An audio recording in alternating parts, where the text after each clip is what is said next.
Previously on Struggle. Alright, this is exactly what you would expect when we finally come near the end of the first episode. Literally everything in this hub is designed to overwhelm you, and my gosh, this map is a ton of fun. Literally, you can almost never stop shooting in this map. That is just how ridiculous the pacing is, and I absolutely love it. I mean, Mancubus probably won't, but let's be honest, he's also not here to complain about it. Right, Mancubus? Right.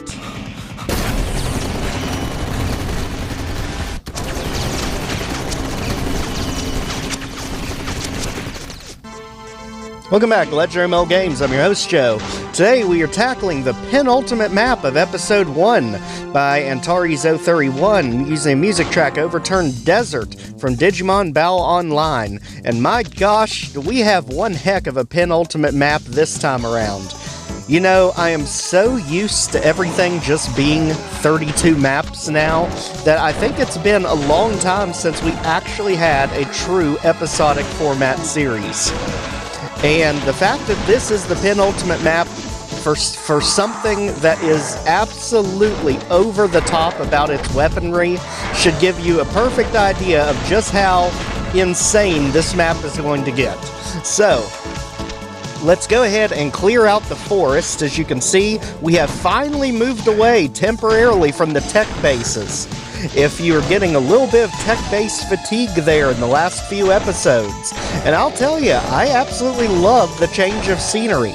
I mean, the way he incorporated this map, absolutely brilliant. This is easily my favorite map of Struggle, the Antaresian Legacy, and I feel like I'm saying that almost every episode now, because they just keep getting better and better every map it goes.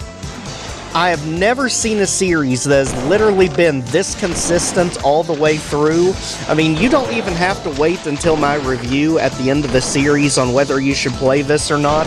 Just in the first 10 episodes of the series, yes, go play it now. If you've not even considered playing Struggle the Antaresian Legacy, you are missing out horribly. And we have not even seen the ultimate weapon yet. Now, I've learned what it is off camera, and it is absolutely crazy, but let's be honest, we've still not seen it in the series yet, and it is as overpowered gets. And let's just say, I'm going to be blowing myself up a lot with that weapon. So, as we go ahead and continue clearing out the runes here, as you can see, we've got Changar, we've got Antaresia still back there. This map is absolutely unhinged. It is literally named after the Antaresia monster itself.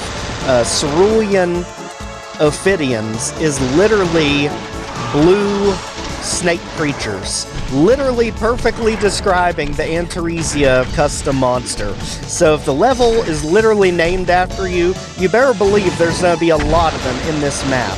So this is definitely going to be the map that normalizes them as an enemy, and a good way to look at it is they take 4 hits with the SSG to take down, and they take either 2 to 3 hits with the grenade launcher. So they're not that bad. The biggest thing about them, as you can see there, is they shoot 3 blasts like a Cacodemon, lightning quick at you, but then they also shoot a lightning attack that is even faster. So the biggest thing is just dodge the Cacodemon blasts and you'll automatically dodge the lightning strike, because it'll actually jump out ahead of them and hit you first. In the meantime, let's go back here to the back. As you can see, there's a waterfall. Pull down the waterfall and we'll finally have the first of 4 secrets in this map. Don't worry, the last 3 are literally at the end of the level. Not because they're positioned there, but because I literally couldn't find them. Antaresian 31 is such a master at hiding secrets, it boggles me. Almost every time in these maps, I have to end up looking up where the secrets are. He just hides them so good, and I honestly think it's because he just does not misalign textures, for the love of gosh.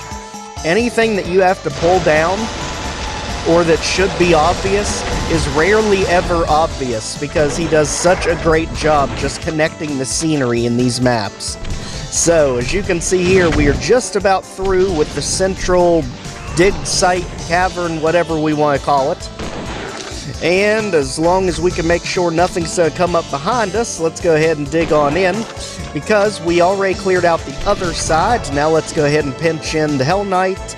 We've got Chain Gunner up top, and we've got Arachnotron sneaking around down there. I think he's still alive. Let's go ahead. Yep, he's still roaming around. So, get out of here, you. I mean, you're basically the Liminal Doom version that shoots, hits, can attack, so we have no time for that today. At this point, let's go ahead and take out the Hell Knight, and I believe we are just about clear on the central cave. I guess that's what we'll officially call it, the central cave. So, let's make sure all of them are out of here, because there is a time that you're going to get more enemies here, but it's not going to be like in Map 9, where things just keep spawning in the hub area over and over and over again, all throughout the map. This one actually has a perfect progression as you go through it. Easily my favorite map so far, and I feel like I honestly say that every map we get, because it just keeps getting better and better the further in we go.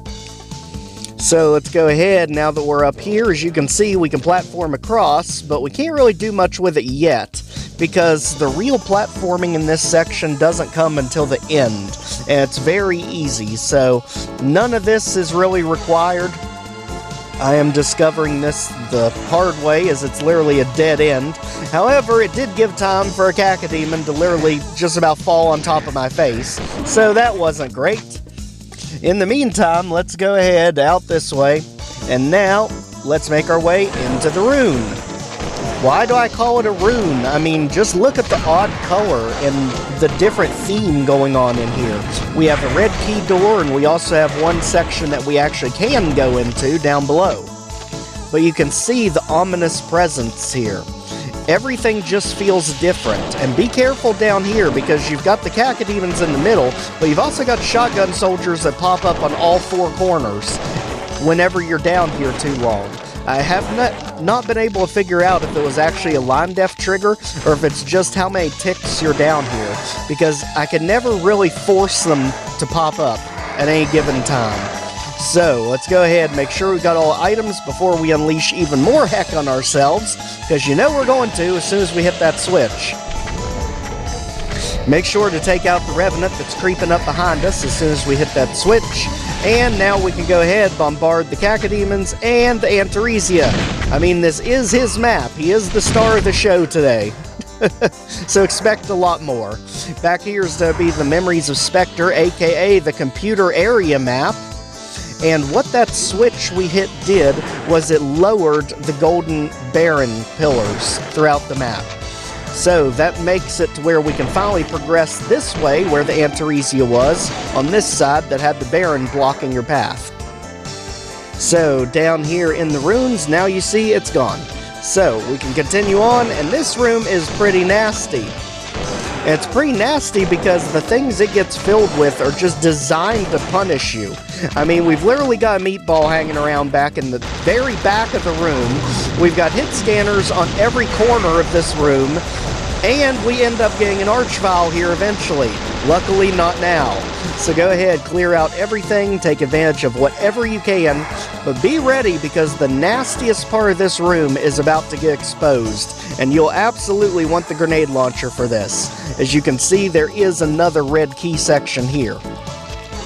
So take the wooden way, and there is 4 Revenants with their lightning-fast missiles pinning us into the corner where they can splash us. Don't worry, we also get an Antaresia that popped up behind us, just for the heck of it. So as you can see, 4 hits with the SSG and the Antaresia goes down. It's not as big and bad as it looks. But don't worry, if I remember, there does end up being an even tougher version of them before it's all over with. As you can see, they do not stun lock worth a darn. As you can see with our dual wield, they pretty much will continue firing at you. So do be careful about that. As we can see the red skull key, but we can't get it because we have to be on the other side of it. Over there with all the chain gunners huddled in the corner. Unfortunately, those chain gunners, to the best of my ability, don't like grenades, so give them what they don't like so we can proceed. As you can see there, the computer area map making this area a lot more manageable. And as you saw, the computer area map was not a secret in this level. It literally gives it to you as soon as you hit the first switch to start your key hunt. So until you hit that switch, you can't get any of the keys. That literally started our hunt for them. So let's go ahead down here. As you saw, there are a few enemies that spawned back here, but nothing too outlandish yet. Now let's go back up and around. And as you see, we can head up this way, get more ammo, get more health, because we literally have to keep an eye on a swivel with this map, because the amount of times enemies will teleport behind you is maddening.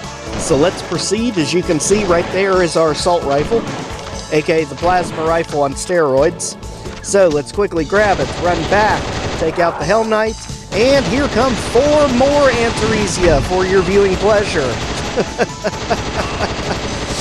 Hey, when the level is named after you, you can just expect it. I mean, that would be like if in the original classic Doom, you just had a level named Cyber Demon. And then that's exactly what you got. So as you can see, there's the one-sided door. We know because we've literally not been fooled by it a single time this series. So let's continue on. As you saw, the TDC counter actually jumped significantly. This section is not easy. So go ahead and take out the Antaresia hiding here. There's another grenade launcher. We can run across Indiana Jones style to go ahead and get us Red Skull Key. And now we can immediately go after the Yellow Skull Key as soon as we have the red. And that's going to be back in this room. If you remember our red bars, right there's the Yellow Skull Key. But be careful, all 4 Antaresia will come at you the second you grab it. So go ahead, grab it, go, because over here an Archvile spawns. That way we make sure we don't get flames in the back and can just keep them all in one general direction. So as you can see, it's usually 2 to 3 hits with the grenade launcher directly to take them out. And go ahead, get all 4 corners. All the Antaresia. I've literally lost count at this point. I'm pretty sure we're coming close to double digits. And let's continue on.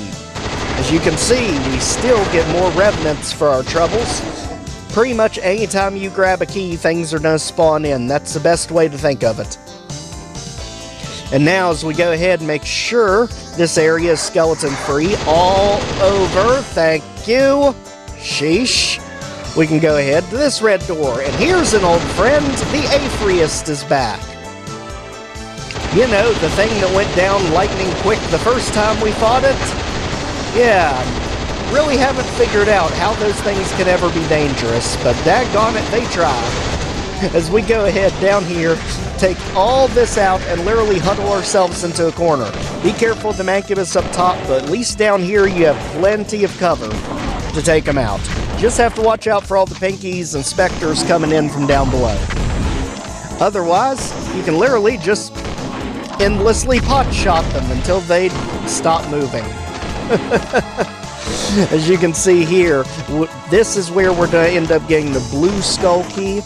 It's right on that blue pedestal in the center, and we are going to need all 3 of them to get out of here. So let's go ahead, get around.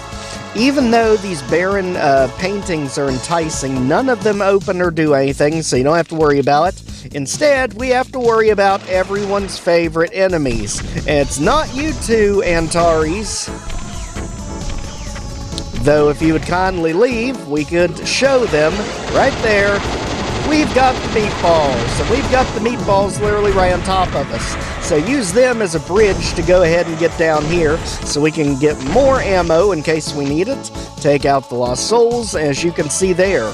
We still have only 1 secret, and it literally stays that way the entire map. I could not find the other 3 secrets without help. So, that is just how good he is at hiding these all throughout the level. If you really want to give yourself a really good challenge on secret finding and secret scrounging, literally just try and go through all the struggle maps. Heck, turn monsters off and try to find them legitimately without looking. They are so hard to notice. And just like that, we've got 2 spectral cacodemons for a price of 1. Get them out of here. And now, get ready. Here comes the platforming. Thankfully, it's not that difficult. The problem is what's on the other side. And now this room turns to absolute chaos because we've got Mancubus and everything else down below us just waiting for us to fall off. So let's make sure the Archvile's out. And now, let's just rocket, well, grenade everything out of existence.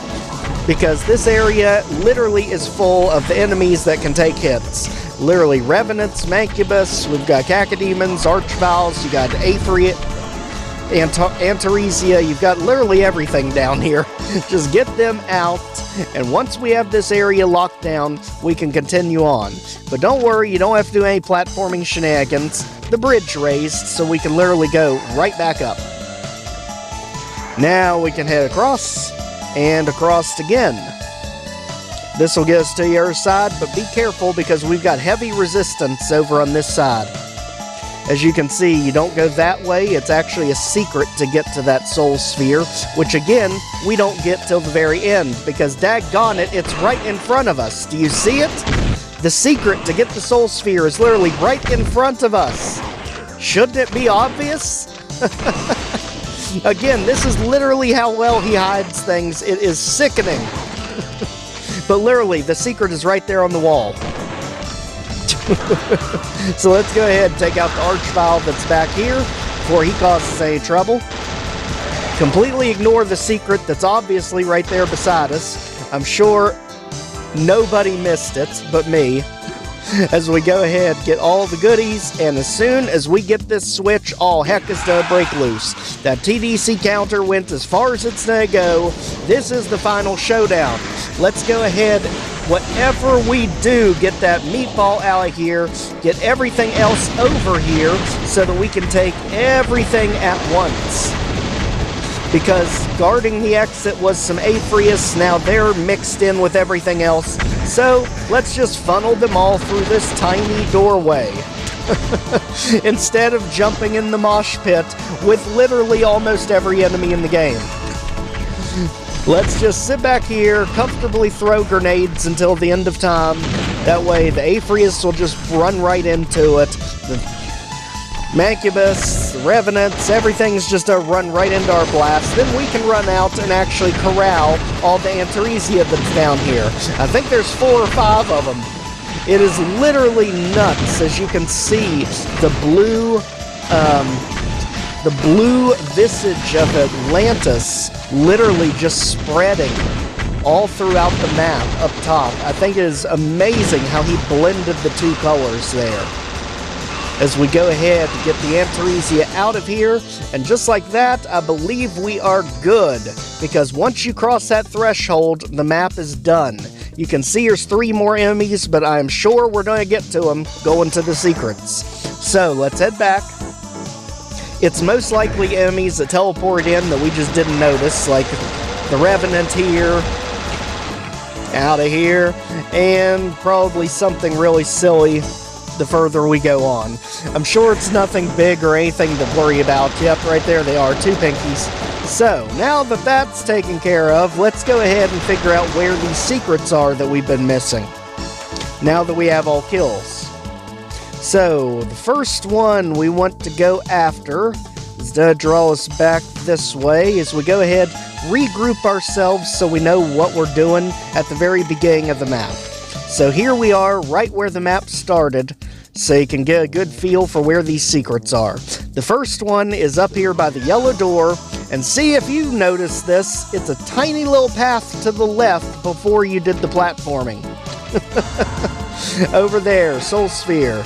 Next one, how do we get the other Soul Sphere? Okay, so let's go ahead and jump across like we normally would, jump back over here, and now once you're here, notice this wall that looks like every other wall, but is slightly different. That's what I mean by he does not misalign textures. It is crazy. And now for the last one. The last one we actually could have gotten pretty early in this map. which is going to be the Berserk, or as they call it, Hammer Time, and a bunch of ammo. That's going to be over here with the runes, right near where the Aphriest was. We can go through here. And right there is all the ammo and the Berserk, aka Hammer Time. And just like that, this map is done. Outstanding, outstanding. Easily my favorite. It's got every key, it's got every enemy except for the Cyber Demon and Spire Mastermind. There is something for everyone in this map. And for the love of gosh, it's one of the few maps that has not been tech-based. I love it. Cerulean Ophidians, absolutely outstanding. I'm honestly glad to finally have a penultimate map again, as it's easy to forget that this is literally an episodic series. Again, that's why you have the previouslys, as each of the levels have connected with one another. And next time, we'll finally have the finale to episode 1. If you've not already, please check out the Struggle playlist. Like, share, comment, subscribe. Some more Conceive videos. See you next time. Take care, everyone.